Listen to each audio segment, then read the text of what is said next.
DJ Sanjeet संकल्पना DJ Raju Pakdi ध्यान।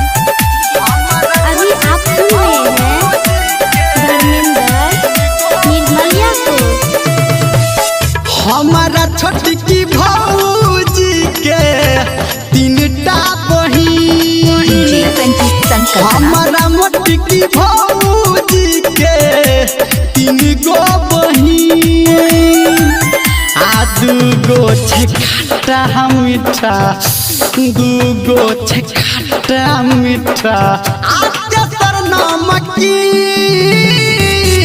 हमारा छोटकी भौजी के तीन गो बहिन, हमारा मोटकी भौजी के तीनटा बहिन, हमारा मोटकी भौजी के,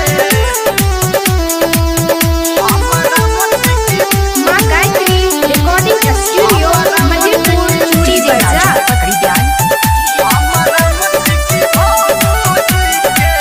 डीजे संजीत संकल्पना गाल छे फूलल धुनु आ कश्मीरी सेब छे, आ गाल छे फूलल धुनु आ कश्मीरी सेब छे, आ ठोड के लाली जेना आ मक्खन के लेब छे।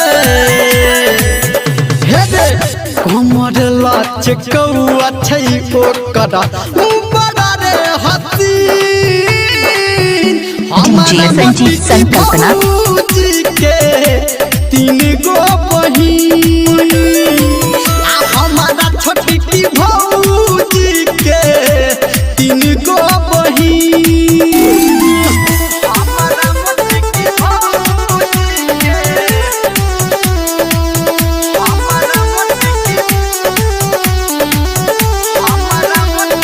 डीजे राजू पकड़ी ध्यान।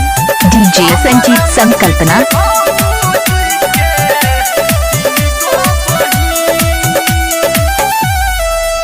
हाँ भौजी बहिन से शादी करबै हम फिक्स रो, आ भौजी बहिन से शादी करबै छै फिक्स रो।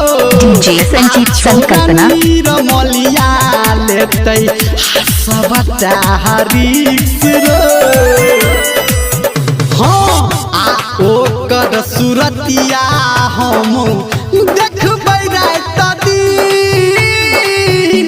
हमारा छोटकी भौजी के तीन गो बहिन, हमारा मोटकी भौजी के तीनटा बहिन, डीजे संजीत संकल्पना खट्टा मीठा, दूगो छे खट्टा मीठा, आ तेसर नमकीन।